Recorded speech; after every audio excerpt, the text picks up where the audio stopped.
உலக மக்கள் அனைவருக்கும் வணக்கம். இப்போ இந்த வீடியோவில் என்ன பார்க்க போகிறோம்னா இம்மார்ட்டல் ரூலரை பற்றி நம்ம நிறையா வீடியோஸ் போட்டாச்சு. ஆனால் பார்த்தோம்னா இம்மார்ட்டல் ரூலர் எந்த ஆண்டு வருவார் அப்படின்றது நான் சொன்னது 2025 அப்படி வருவாங்க அப்படின்னு சொல்லியிருக்கேன். இம்மார்ட்டல் ரூலர் 2025 வருவாங்கன்னு சொல்லி நாஸ்ட்ராடமஸ் ப்ரெடிக்ஷனும் அப்படி தான் சொல்கிறாங்க. மற்றபடி மற்ற ப்ரெடிக்ஷன்ஸ் எல்லாம் அந்த ஆண்டு அக்யூரேசியாக எதுவும் போடலை. ஆனால் இம்மார்ட்டல் ரூலர் வருவாங்கன்னு சொல்லி தான் இன்னும் நிறையா வீடியோக்களில் பேசிக்கிட்டு தான் இருக்காங்க. பட் ஆனால் சில பேர் கமெண்டில் கேட்க ஆரம்பிச்சிட்டாங்க, இப்போ அதுக்கான அறிகுறியே தெரியவில்லையே அப்படின்னு கேட்குறாங்க. பட் ஆல்ரெடி இம்மார்ட்டல் ரூலர் வந்துட்டார் ஆக்சுவலி. ஆனால் அவர் எப்போ வெளியில் அவர் அதிகாரப்பூர்வமாக ஆட்சியில் உட்கார்றாரோ அப்போ தானே தெரியும். அதாவது சில பேர் நினச்சிக்கிறாங்க இம்மார்ட்டல் ரூலர்னால் ஏதோ சித்தர், யோகி, மகான் அப்படின்னு நினச்சிக்கிறாங்க. சித்தரோ யோகியோ மகானோ அப்படி வானத்துலேருந்து குதிக்கணும் அப்படின்னு நினச்சிக்கிறாங்க. சித்தர் போல் பறந்து உட்காரணும், சக்தியோடு வரணும் அப்படின்னு நினச்சிக்கிறாங்க. அதாவது இப்போ இருக்க ஆட்சியாளர்களை காட்டிலும் அந்த ஆட்சியாளர் ஒரு பெஸ்ட்டாக இருப்பார், அவ்வளோதான். இம்மார்ட்டல் ரூலர்னால் நீங்கள் என்ன நினைக்கிறீங்கன்னா, இம்மார்ட்டல்ன்றது கடவுளோட தன்மையை குறிக்கிறது. அழியாத தன்மை தான் இம்மார்ட்டல். அது அவருக்கு கொடுக்கப்பட்ட பேர், நாஸ்ட்ராடமஸ்னால கொடுக்கப்பட்ட பேர் இம்மார்ட்டல்னு. ரூலர்னால் ஆட்சியாளர். இப்போ மதுரை மாவட்ட ஆட்சியர் அப்படின்றோம் பார்த்தீங்களா. ஆட்சியர்னால் என்ன? அதே மாதிரி தான் அழியாத ஆட்சியாளர்னா என்ன அர்த்தம்? ஆட்சியாளர்னா சித்தரோ மகானோ யோகியோ கிடையாது. ஆட்சியாளர்னா ஆட்சி செய்ய வராரு. இப்போ இருக்க ஆட்சியாளர்கள் களி அரக்கன் போல் ஆட்சி செஞ்சுட்ருக்காங்க. மக்கள்கிட்ட வரி பணத்தை சுருட்டி வாங்கிக்கிறது. ஆனால் கடைசியில் பார்த்தா கடன் நிறையா இருக்குது. இந்தியாவோட கடன் தொகை என்னன்னு உங்கள்கிட்ட சொல்கிறேன், தமிழ்நாட்டோட கடன் தொகை என்னன்னு சொல்கிறேன். அதெல்லாம் எழுதி வச்சுருக்கேன், சொல்கிறேன். ஸோ இப்படி வரி இவ்வளோ வாங்கிக்கிறாங்க, மக்களுக்கும் நன்மைகள் செய்கிறாங்க. கடைசியில் பார்த்தா அது பெருசாக நன்மைகள் இல்லை. ஒரு நலத்திட்டம் அப்படின்னு ஒன்று கொடுக்குறாங்கன்னு வச்சுக்கோங்க. உதாரணத்துக்கு ஒரு டிஎம்கே பீரியடில் ஒரு டிவி கொடுத்தாங்க அப்படின்னா, அந்த டிவி ஒரு மதிப்பு ஒரு 1000 ரூபாய்க்கு வாங்குறாங்கன்னு வச்சுக்கோங்க. ஏதோ ஒரு கம்பெனியில் இல்லை ஒரு 2000 ரூபாய்க்கு வாங்குறாங்கன்னா, அது ஒரு மதிப்பு பார்த்தோம்னா 1000 ரூபாயாக இருக்கும். சரிங்களா? 1500 ரூபாய்க்கு பில் போட்டு வாங்கிக்கிறது. அப்போ அந்த ஒரு டிவிக்கு கவர்மெண்ட்டுக்கு 500 ரூபா கமிஷன் பெறுது. இப்படி அவங்க சம்பாதிக்கிறாங்க. ஸோ இப்போ அதே மாதிரி ஒரு நிறைய திட்டங்கள் சொல்லலாம். இப்போ பார்த்தீங்கன்னா, ரேஷனில் பருப்பு போடுறாங்க அப்படின்னு வச்சுக்கோங்க. எப்படி ஊழல் நடக்குதுன்னு தெரிஞ்சுக்கோங்க. பருப்பு 1 கிலோ 60 ரூபானா இவங்க என்ன பண்ணிடுறது, 80 ரூபா அப்படின்னு பில் போட்டு வாங்கிக்கிறது. 20 ரூபாய் கமிஷன் எடுத்துக்கிறது. கவர்மெண்ட்டு அந்த துறை சார்ந்த மினிஸ்டர் கொள்ளையடிச்சு கொண்டு போய் சிஎம்க்கு கொடுப்பார். இப்படி தான் ஆட்சி பண்ணிகிட்டு இருக்காங்க. அப்போ தமிழ்நாட்டோட கடன் தொகை அதிகரிக்கத்தானே செய்யும். ஸோ இம்மார்ட்டல் ரூலர்னால் நீங்கள் நினைக்கிற மாதிரி சித்தரோ யோகியோ மகானோ கடவுளோ அல்ல, சாதாரண மனிதன். ஊழல் இல்லாத ஒரு நேர்மையான வெளிப்படைத்தன்மையான ஒரு நல்ல ஆட்சியை கொடுக்க வராரு. அவர் வெளியில் வரும்போது உங்களுக்கெல்லாம் தெரியும். வரணும், வந்தால் நல்லது. இல்லாட்டா நாடு இப்படி இருந்தால் உருப்படாமல் போயிடும். அப்புறம் பூரா அழிஞ்சு கடைசியில் சத்தியுகத்துக்குள்ளே போகும்போது ஃபில்ட்ரு பண்ணி இருக்கிற கொஞ்சம் மக்களை தான் கொண்டு போக முடியும். அந்த நிலமை தான் வருமா என்னமோ தெரியல. அதையும் நம்ம ஒரு பக்கம் அப்படின்னு பேசிக்கிறாங்க. 3rd வேர்ல்டு வார், வைரஸ் இதெல்லாம் மக்களெல்லாம் போய் சேர்ந்த பின்னாடி மீதி இருக்க கொஞ்சம் மக்களை ஃபில்ட்ரு பண்ணி சத்தியுகத்துக்குள்ளே கொண்டு போகிறாங்கன்னு ஒரு பக்கம் பேசிக்கிறாங்க. இல்லை இம்மார்ட்டல் 3rd வேர்ல்டு வாரை தடுத்துருவார், வைரஸையும் தடுத்து நிற்பார், எல்லாத்தையும் தடுத்து நல்ல ஒரு ஆட்சியை கொடுப்பார் உலக மக்களுக்கு அப்படின்னு சொல்லிக்கிறாங்க. ஸோ நான் சொல்கிறது, உலக மக்களுக்கு ஆட்சி கொடுக்குறதுக்கிட்டும் ஃபஸ்ட்டு இந்தியாவோட பிரைம் மினிஸ்டராக இந்தியாவில் இருக்கக்கூடிய தவறுகள், அந்த அரசியலில் நடக்கக்கூடிய ஊழல்கள், லஞ்சம் இதெல்லாம் ஒழித்து ஒரு நல்ல ஒரு நேர்மையான ஆட்சியை கொடுத்தாலே போதும். ஸோ இம்மார்ட்டல் ரூலர்னால் ஒரு நேர்மையான ஆட்சியாளர் வருகிறார். இதைத்தான் நான் சொன்னது. எப்போவுமே இம்மார்ட்டல் ரூலர் அப்படின்னா ஒரு அழிவில்லாத ஆட்சியாளர்னால் அழியாத புகழ் கொண்ட ஒரு ஆட்சியாளர். ஏன்னா நிறைய பேர் இன்னுமே சித்தர் அவதாரம் அப்படின்னு நினச்சிக்கிட்டே நீங்கள் ப்ரிடிக்ஷன்ஸில் போட்டிருக்க அந்த பாடல்களில் போட்டிருக்கதே மேட்ச் ஆகுதா, எனக்கு மேட்ச் ஆகுதா, உனக்கு மேட்ச் ஆகுதான்னு உட்காந்து பார்த்துக்கிட்டே இருந்தோம்னா அப்படி கிடையாது. திறமைகள் இருக்கணும், அரசியல் தெரிஞ்சிருக்கணும். அரசியல் தெரிஞ்சிருந்தால் இம்மார்ட்டல் ரூலரை வர வாய்ப்பு உண்டு. அரசியலே தெரியாமல் ஒருத்தர் சொல்லுவார் நான் தான் இம்மார்ட்டல் ரூலர்பார். அவர் உட்காந்து காடுகளை தவம் பண்ணிக்கிட்டே இருப்பார், தியானம் பண்ணிக்கிட்டே இருப்பார். அவர் எப்படி இம்மார்ட்டல் ரூலர் வர முடியும்? அந்த மாதிரி இருங்க, நான் வாசிக்கிறேன், எழுதி வச்சுருக்கேன். அதாவது தமிழ்நாட்டோட கடன் தொகை எழுதி வச்சுருக்கேன். இந்த 2 குறிப்பு மட்டும் பார்த்து படிக்கணும். அதாவது தமிழ்நாட்டோட கடன் தொகை என்னன்னு பார்த்தீங்கன்னா 9,30,000 கோடி. இப்போ இந்த வருஷம் இப்போ எவ்வளோ கடனில் இருக்குன்னா தமிழ்நாடு 9,30,000 கோடி கடனில் இருக்குது, கடன் தொகை. அப்போ 10 லட்சம் கோடி நெருக்கி போயிடுச்சு. சரிங்களா? தமிழ்நாட்டோட கடன் தொகை. இந்தியாவோட கடன் தொகை என்னென்னு கூகுளில் இப்போ தான் பார்த்தேன். 181,68,68,000 கோடி. சரிங்களா? 181,68,68,000 68,000 கோடி, கிட்டத்தட்ட 200 லட்சம் கோடி நெருக்கி போயிட்டுருக்கு. ஸோ இப்போ பார்த்துக்குங்க, தமிழ்நாட்டோட கடன் தொகை எவ்வளோன்னு சொல்லிட்டேன், இந்தியாவோட கடன் தொகை எவ்வளோன்னு சொல்லிட்டேன். ஸோ வந்து பார்த்தீங்கன்னா இப்படி இருக்குது சூழ்நிலை. இப்போ இந்த கடன்லாம் வருதுன்னா என்ன காரணம் கேட்டிங்கன்னா, ஒரு தமிழ்நாட்டை எடுத்துக்கிறோம். ஒரு குறிப்பாக ஒரு பஸ் ஸ்டாப் ஒன்று இருக்குது. அதில் ஒரு நிழற்குடை ஒன்று அமைக்கிறாங்க. அதை போய் பார்த்தோம்னா ஒரு சில பஸ் ஸ்டாப்பில் நான் வாசித்து பார்த்துருக்கேன். இந்த நிழற்குடையின் மதிப்பு 6 லட்சம் போட்டிருப்பான். நான் பார்ப்பேன், என்னடா இதுக்கான 6 லட்சம் செலவாயிருக்கும் அப்படின்னு நாங்கள்லாம் பார்த்து சிரிப்போம். பஸ் ஏற போகும்போது இப்படி பார்ப்போம். பார்த்துட்டு நான் என் ஃப்ரெண்ட்ஸ்கிட்ட சொல்லுவேன், டேய் இது 6 லட்சம் வருமா? டேய் 3 லட்சம் தான்டா வரும். அப்போ 3 லட்சம் என்னாச்சு? கமிஷன். அது யார்? அந்த எம்எல்ஏ இல்லாட்டி அந்த கவுன்சிலர், யாரோ ஒன்று. சரிங்களா? ஸோ இப்படி தான் மக்களுடைய பணத்தை வந்து இவங்க வந்து கணக்கு எழுதுறது 6 லட்ச ரூபா அப்படின்னு எழுதுறாங்கன்னா அதில் 3 லட்சம் தான் செலவாயிருக்கும். இன்னொரு பெரிய நலர்கூட சிட்டிக்குள்ளே போட்டிருக்காங்கன்னா அது போய் பார்ப்பேன், படித்து பார்ப்பேன். 10 லட்சம் மதிப்பில் கட்டப்பட்டது. 10 லட்சம் இருக்குமா என்ன? நல்லா பார்த்தோம்னா செலவாக இருக்கிறத பார்த்தா 5 லட்சம் இருக்கும். ஸோ இப்போ 5 லட்சம் அதில் கமிஷன். அதில் யாராக இருக்குது அந்த 5 லட்சத்தில் கமிஷன் போகுதுன்றது மக்களுக்கு வெளிச்சம். சரிங்களா? அது எம்எல்ஏக்கு அப்புறம் அங்கே இருக்க எல்லாருக்கும் கொடுக்கணும் இல்லையா? அது சிஎம் முதற்கொண்டு போகும். ஸோ நான் இப்படி பேசுகிறேன்னு யாரும் நினைக்க வேண்டாம். என்னப்பா நீ வாட்டுக்கு இப்படி ஓப்பனாக பேசி விட்றேன்னு என்கிட்ட ஃபோன் பண்ணி வேறு என்கிட்ட கேட்டுக்கிறீங்க. ஏங்க, தமிழ்நாட்டோட கடன் தொகை 9,30,000 கோடி எப்படி வந்திருக்கும்? என்ன நம்மளுக்கா செலவழிச்சாங்க? ரோடு போடுறாங்கன்னா ஒழுங்காக தரமாக போட்டால் அந்த ரோடு 5 வருஷம் இருக்க போகுது. நீ போடுற ரோடு ஒரு மலைக்கு அடிச்சுட்டு போயிடுதே. நீ வருஷத்துக்கு 3 தடவை ரோடு போட்டேன்னா என்ன அர்த்தம்? யார் விட்டு போனோம்? நீ தரமாக ரோடு போடு. அப்போ கவுன்சிலரும் சரியில்லை, எம்எல்ஏவும் சரியில்லை, அமைச்சரும் சரியில்லை, அதுக்கு மேலே இருக்க சிஎம்மும் சரியில்லை. சொல்லிட்டேன், சிஎம்மை சொல்லக்கூடாது, சொல்லியாச்சு. ஸோ சிஎம் வந்து கொஞ்சம் சுதாரணமாக ஆட்சி பண்ணுங்க. பிரைம் மினிஸ்டர் அடுத்து வரேன். 181,68,000 கோடி எப்படி கடன் வந்துச்சு? ஒரே நாடு ஒரே வரின்னு போட்டு மக்களை வாட்டி விதைச்சிங்க. யாரும் தொழில் பண்ண முடியாத அளவுக்கு சிறு குறு தொழில் சின்ன சின்ன பிஸ்னஸ் பண்ணுறவங்களாம் போட்டு நசுக்கி எடுத்தீங்க.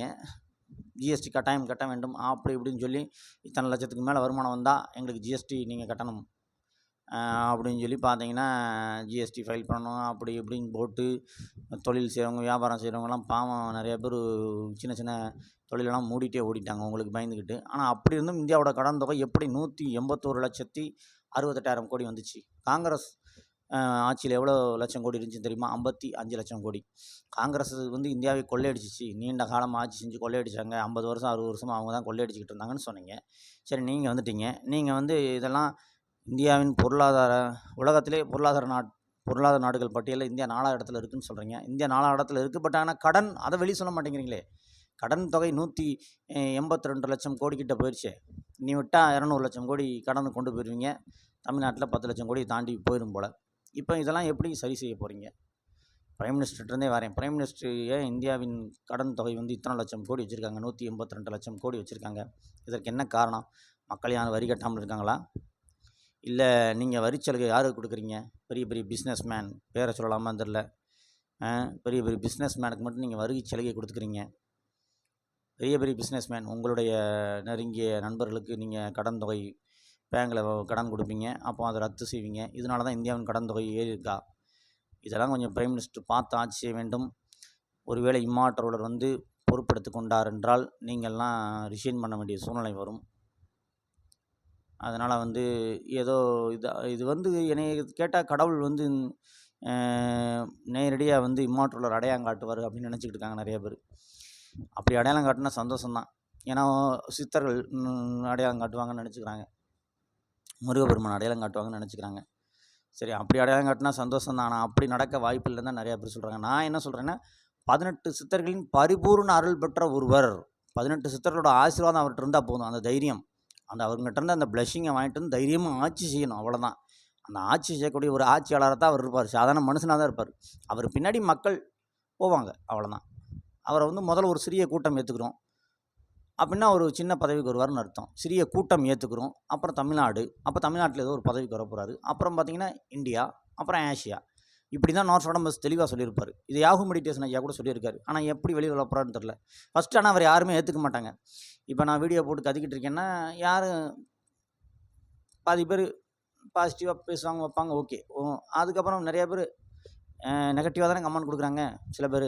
ஸோ அப்போ ஃபஸ்ட்டு அவரை யாரும் ஏற்றுக்க மாட்டாங்க, அப்புறம் போக போக போக மக்களெல்லாம் ஏற்றுக்குவாங்க அப்படின்னு சொல்லிக்கிறாங்க. ஸோ யார் என்ன ஏதுன்றது பார்க்கணும். ஏன்னா நிறைய பேர் நினச்சிக்கிறாங்க வானத்துலேருந்து வந்து குதிக்கணும் அப்படின்னு நினச்சிக்கிறாங்க. இம்மார்ட்டல்னா ஒரு பவர்ஃபுல் சூப்பர் ஸ்பைடர்மேன் மாதிரி இருக்கணும் அப்படின்னு நினச்சிக்கிட்டிங்கன்னா, கடவுளை போல் இருக்கணும் அப்படின்னு நினச்சிக்கிட்டிங்கன்னா அது வந்து தவறு. அவர் ஒரு சாதாரண மனிதன். அவர் ஏதோ ஒரு வகையில் மக்களை ஈர்ப்பார் தன் வசம் மக்களை ஈர்க்கும்போது மக்கள் வந்து ஒரு களி அரக்கனுடைய ஆட்சியிலேருந்து, ஏன்னா இப்போ ட்ரம்ப் பார்த்தா ஒரு களி அரக்கன், இஸ்ரேல் பிரதமர் நெதன்யாகு ஒரு களி அரக்கன், ரஷ்ய அதிபர் புட்டின் ஒரு களி அரக்கன். ஏன்னா இவங்கெல்லாம் 3 பேரும் சேர்ந்து சண்டை போட்டுக்கிறதுனால உலகத்தில் இருக்கக்கூடிய மக்களுக்கே ஒரு ஆபத்தாக வருது. ட்ரம்ப்பு, புட்டின்னு, அப்புறம் நெதன்யாகு, இவங்கெல்லாம் வந்து ஒரு களி அரக்கன்கள். இந்த களி அரக்கன்கள் ஆட்சியில் தான் பிடிச்சி இப்போ மாட்டிக்கிட்டு இருக்கோம். இதுலேருந்து மீண்டு ஒரு நல்ல ஒரு இறையாட்சிக்குள்ளே நம்ம போகணும். இறையாட்சிக்கு கீழே உலகம் வந்தால் தான் சரியாக வரும். சித்தர்கள் ஆட்சி, கடவுளர்களுடைய ஆட்சி, அதான் இறையாட்சின்னு சொல்கிறோம். கடவுளர்கள் வந்து ஒரு மனிதன் மூலிமா ஆட்சி செய்கிறாங்கன்னா அது இறையாட்சி அப்படின்னு சொல்லிக்கிறோம். ஆமாம், இந்தியாவில் வந்து பார்த்தோம்னா இன்றைக்கி வந்து மக்கள் வந்து இப்படியே போயிட்டு இருந்துச்சுன்னா, எதுக்கு நான் இந்தியாவோட கடன் தொகையெல்லாம் குறிப்பிட்டு பேசினேன்னா, ஸ்ரீலங்காலாம் பார்த்தா திடீர்னு பொருளாதார நெருக்கடி ஏற்பட்டு அந்த நாடே திவாலா போச்சு. பாகிஸ்தான் அப்படி தான் திவாலா போச்சு. இப்போ ரொம்ப கஷ்டத்தில் இருக்காங்க. ஸோ இந்த நிலைமை இந்தியாவுக்கு வந்துடக்கூடாதுன்னு தான் ஒரு எச்சரிக்கை பண்ணி அடிக்கிறேன். பிரைம் மினிஸ்டர் வந்து சப்போஸ் பிஜேபிக்காரங்க கண்ணில் இந்த வீடியோ போட்டுச்சுன்னா ஷேர் பண்ணி விடுங்க. முதல்ல பிரைம் மினிஸ்டர் கண்ணுக்கு இது போட்டும். அவங்க உளவுத்துறை மூலிமா எப்படி கண்காணிப்பாங்க அதெல்லாம். ஸோ அவங்க கண்ணுக்கு தெரிஞ்சுச்சுன்னா அவங்க ஏதாவது கொஞ்சம் இந்தியாவோட கடன் தொகையை குறைக்கிறதுக்கு அந்த நிர்மலா சீதாராமன் ஏதாவது நல்லது பண்ணுறாங்களாம் பார்ப்போம். இல்லை அவங்கள ரிசைன் பண்ணிட்டு வேறு யாராவது நல்ல நாலேஜ் பர்சனாக உட்கார வைங்க. இன்னும் சில பேர் நினச்சிக்கிறாங்க, நான் ஏதோ சாதாரண ஆள் நினச்சிக்கிட்டு என்கிட்ட வந்து கமெண்ட் பண்ணிக்கிட்டு இருக்கான். அந்த பாயும் புலின்னு ஒருத்தன், அவனெல்லாம் என்ன பண்ணுறதுன்னு தெரில. அவன்லாம் ஒரு முட்டா பையன். அவன் கமாண்டை வந்து நாங்கள் அழிக்கிறது தான் எங்களுக்கு வேலை. எங்கள் சேனலில் மட்டும் இல்லை, எல்லா சேனல்லையுமே வந்து கமெண்ட் பண்ணிக்கிட்டு இருக்கான். அவன் வந்து குழம்புல போய் போடுவாங்க தெரியுமா, புளிக்குழம்பு வைக்கும்போது அந்த புளி தான் அவன் வந்து. பாயும் புளியாக இருந்தால் நேரம் இங்கே என்கிட்ட வீடியோ போடுறேன், என்கிட்ட வந்து சண்டைக்கு வரணும். அங்கே உட்காந்து கமெண்ட் பண்ணிக்கிட்டு இருந்தேன்னா என்னடா அர்த்தம்? அப்புறம் என்னுடைய ஃபோன் நம்பர் வந்து பார்த்திங்கன்னா 2011லேருந்தே ஒட்டு கேட்டுக்கிட்டு இருக்காங்க. அது எதுக்கு என்ன ஏதுன்னெலாம் நான் உங்கள்கிட்ட டீட்டெயிலாக சொல்லிகிட்டு இருக்க முடியாது. ஸோ இம்மாட்ட ரூலரை வந்து கண்காணிப்பாங்க அப்படின்னு சொல்லிக்கிறாங்க. ஆனால் என் ஃபோன் நம்பர் மட்டும் தான் ஒட்டு கேட்குறாங்கன்னு பார்த்தா, இந்த அழிவில்லாத ஆட்சியாளர் இதில் வந்து இருக்கக்கூடிய ஒரு சிலர்கிட்ட கேட்டால் அவங்களும் எங்களுடைய ஃபோன் நம்பர் ஒட்டு கேட்குறாங்கன்னு சொல்லி ஒருத்தர்லாம் சொன்னார் என்கிட்ட. ஸோ ரைட், அப்படியா? அப்போ நான் என் ஃபோனை 2011லேருந்தே ஒட்டு கேட்குறாங்க. அது வந்து நான் செக் பண்ணியும் பார்த்துட்டேன், ஆமாம் அப்படின்றது. சரி இருக்கட்டும், ஒட்டு கேட்கட்டும், ஒன்றும் தவறு இல்லை. அரசாங்கத்துக்கு எதிராக பேசினா ஒட்டு கேட்க தான் செய்வாங்க. நான் அப்போ இருந்தே பேசிக்கிட்டு தான் இருக்கேன். வாட்ஸ்அப்பில் ஏதாவது மெசேஜ் போட, செல்லில் மெசேஜ் போட, இப்படி ஏதாவது குறும்பத்தனம் பண்ணிக்கிட்டு இருப்பேன் சின்ன வயசில் இருக்கும்போது. ஸோ அப்போ இருந்தே என்னை வந்து வாட்ச் பண்ணிக்கிட்டு தான் இருந்தாங்க போலீஸ்காரங்கெல்லாம். ரெக்கார்டிங் பண்ணுவாங்க நம்மளுடைய கால்ஸ் எல்லாமே. நம்மளுடைய இப்போலாம் என் மொபைல் வந்து ஆக்சுவலி மொபைலில் வந்து ஒரு க்ரீன் லைட்டு மட்டும் தான் எரியணும். இடையில என் மொபைலில் வந்து பார்த்தோன்னா ஒரு 3 மந்த்தாக ரெட் லைட்டும், நைட்டு நான் வீடியோ யூடியூப்பில் பார்த்துட்டு இருக்கும்போது மேலே க்ரீன் லைட் எரியணும், அதுதான் நார்மல். ஆனால் கீழே வந்து எனக்கு வந்து பார்த்தோன்னா ரெட் லைட்டும் ஆரஞ்சு லைட்டும் எரியும். மொபைல் வந்து ஃபாலோ பண்ணிகிட்டு இருக்காங்க. அதாவது யாரோ ஒருத்தங்க எல்லாத்தையும் என்ன பண்ணுறாங்க ஏது பண்ணுறாங்கன்னு இந்த என்னுடைய மொபைலை வந்து இது பண்ணிகிட்டு இருக்காங்க, வாட்ச் பண்ணிகிட்டு இருக்காங்க அப்படின்றது எனக்கு தெரிஞ்சிச்சு. இது எப்போவுமே 2011லேயே நம்ம கால்ஸ் எல்லாம் வந்து என்ன பேசுகிறாங்க வைக்கிறாங்கன்றதை ஃபுல்லாகவே அவங்க ட்ராக் பண்ணிகிட்டு இருக்காங்கன்றது எனக்கு தெரியும். அதனால் நீங்கள் என்னமோ நான் வீடியோ போடுறதுனால சில பேர் இந்த பாயும் புலின்னு கமெண்ட் பண்ணுறான், அப்புறம் எவனோ என்னென்னமோ ஒரு பேரில் வந்து கமெண்ட் பண்ணிகிட்டு இருக்கானுங்க டுபாக்கூருக்கு. அந்த நெகட்டிவ் கமெண்ட்ஸ் பண்ணுறவனே ஒரு 4-5 பேர் தான். ஸோ அவங்கள அன்சப்ஸ்கிரைப் பண்ணி கிளம்புங்கப்பா தம்பி. நான் நாட்டுக்கு தேவையான, நாட்டு மக்களுக்கு தேவையான சில நல்ல விஷயங்கள் பேசிக்கிட்டு இருக்கேன். நானும் இன்னும் கொஞ்ச நாள் நிறுத்திடுவேன். அவ்வளோதான், இன்னும் 2-3 மாதம் வீடியோ போடுவேன்னா அப்புறம் நிறுத்திட்டு நான் போய் என் வேலையை தான் பார்ப்பேன் ஒழிஞ்சு தொடர்ந்து வீடியோ போடுறது முடியாது. அதுக்கடுத்து நம்ம ரீல்ஸ் போடுறது, காமெடி போடுறது அப்படி தான் கொண்டு போக முடியும். தொடர்ந்துலாம் வீடியோ போட முடியாது. ஓரளவுக்கு நம்ம வந்து அரசியல் சிஸ்டத்தை சரி பண்ணுறதுக்கான முயற்சிகள் எடுக்கலாம். ஏன்னா நம்மக்கிட்ட பணபலம் கிடையாது. அவங்க வந்து பணபலத்தோட பெரிய பெரிய கட்சிகள் தேர்தலில் போட்டி போடுறாங்க. மக்களுக்கு பணத்தை ரூ. 2000 ஓட்டுக்கு கொடுக்குறாங்க. நீங்கள் ரூ. 2000 ஓட்டுக்கு கொடுக்குறாங்கன்னா நீங்கள் வாங்காதீங்க. நீங்கள் வாங்குறதுனால தான் இப்போ நான் சொன்னக்கூடிய ஊழல் நடந்துக்கிட்டு இருக்குது. ஊழல் நடக்கிறதுனால தான் கடன் தொகை வந்து அதிகமாகிக்கிட்டு இருக்குது. 3 தடவை ரோடு போட்டால் 9,30,000 கோடி கடன் வரதான் செய்யும். அப்போ நீங்கள் ரோடு போடும்போதே அந்த ஏரியாவில் ரோடு போட்டுட்ருக்காங்கன்னா போய் தரமாக ரோடு போடுறாங்களா? இல்லாட்டி நீங்கள் என்ன ஏதுன்னு அந்த ரோடு போட்ட அதிகாரி யார் கையெழுத்து போட்டாங்க, கவுன்சிலர் யார் அப்படின்னு நீங்கள் போய் ஸ்ட்ரிக்டாக நீங்கள் போய் மக்கள் வரி பணம் வீணாகுது அப்படின்னு சொல்லி என்றைக்கு நீங்கள் எல்லோரும் போய் ஆட்டோமேட்டிக்காக நீங்களாம் போய் கேள்வி கேட்குறீங்களோ அப்போ தான் நாடு மாறும். சரிங்களா? நீங்களும் ஓட்டுக்கு பணம் வாங்கக்கூடாது. மக்களும் மாறணும், அதிகாரிகளையும் மாற்றணும், அரசியல்வாதிகளையும் மாற்றணும். எல்லாம் மாறினா தான் நாட்டை சரி செய்ய முடியும். இறைவன் வந்து மாற்றணும்னு நினச்சிக்கிட்டு நம்ம கற்பனையிலையும் உட்காந்துடக்கூடாது. அந்த அழிவில்லாத ஆட்சியில் வருகிறார்னா எல்லா விஷயத்தையும் அவரே இறங்கி செய்வார்னா அதற்கு வந்து முதல்ல மக்களும் கொஞ்சம் மாற வேண்டும். அவர் வந்து எல்லாம் சரி பண்ணிடுவார். அவர் கைக்கு பிரைம் மினிஸ்டர் பவர் போச்சுன்னா சரி பண்ணிடுவார். ஆனால் அதுக்கு முன்னாடி நம்மளும் கொஞ்சம் மாற வேண்டும் மக்கள் அப்படின்றத உணருங்கள். ஒரு மக்களோட வரி பணம் வீணாக போதா, அது என்ன ஏதுன்னு பார்த்து அதை எதிர்த்து நீங்கள் குரல் கொடுக்கணும். இப்போ கூட ரீசெண்டாக ஒரு 5000 பஸ்ஸு வாங்குகிறேன் அப்படின்னு சொல்லியிருப்பாங்க போல் சட்டசபையில். ஆனால் 5000 பஸ் வாங்கினாங்களா இல்லையா? ஏன்னா கேளம்பாக்கத்தில் வந்து பார்த்தோம்னா பஸ்ஸே இல்லைன்னு நினைக்கலாம். கிளாம்பாக்கத்தில் போராட்டம் பண்ணிகிட்டு இருக்காங்க மக்கள். அப்போ 5000 பஸ்ஸுக்கு ஒதுக்கின நிதி என்ன ஆச்சு? 5000 பஸ் வாங்கினாங்களா அப்படின்னு சொல்லி செக் பண்ண சொல்லி நானே ஃபோன் பண்ணி சொன்னேன். அறப்போர் இயக்க தலைவர் ஜெயராமன் சார்கிட்ட. அவரே சரி நான் செக் பண்ணிவிட்டு வீடியோ போடுறேன் அப்படின்னு இருக்காரு. அறப்போர் இயக்க தலைவருக்கே ஃபோன் பண்ணி சொல்லிட்டேன். 5000 பேருந்துகள் வாங்கினாங்களா? பேருந்துகளோட எண்ணிக்கை கம்மியாக இருக்குன்னு போராட்டம் செய்கிறாங்க மக்கள் கிளாம்பாக்கத்தில். அப்போ என்ன நடக்குது? 5000 பஸ்ஸுக்கு ஒதுக்கப்பட்ட நிதி என்னாச்சு? நீங்கள் ஆர்டிஐயில் போய் செக் பண்ணி சொல்லுங்கண்ணே. ஓகேன்னு இருக்கார் அவர். ஸோ அந்தளவுக்கு நான் வந்து ஃபீல்டில் இறங்கியும் சில வேலைகள் பார்த்துக்கிட்டு இருக்கேன் அப்படின்றதையும் உங்களுக்கு சொல்லிக்கிறேன். நீங்கள் ஏதாவது சும்மா நெகட்டிவ் கமெண்ட் கொடுக்குறதுக்கு நான் ஒன்றும் சும்மா டைம் பாஸ்க்கு வீடியோ போடலை. சரிங்களா? அடுத்த வீடியோவில் சந்திப்போம் மக்களே. நன்றி, வணக்கம். ஓம் நம சிவாய. திருச்சிற்றம்பலம்.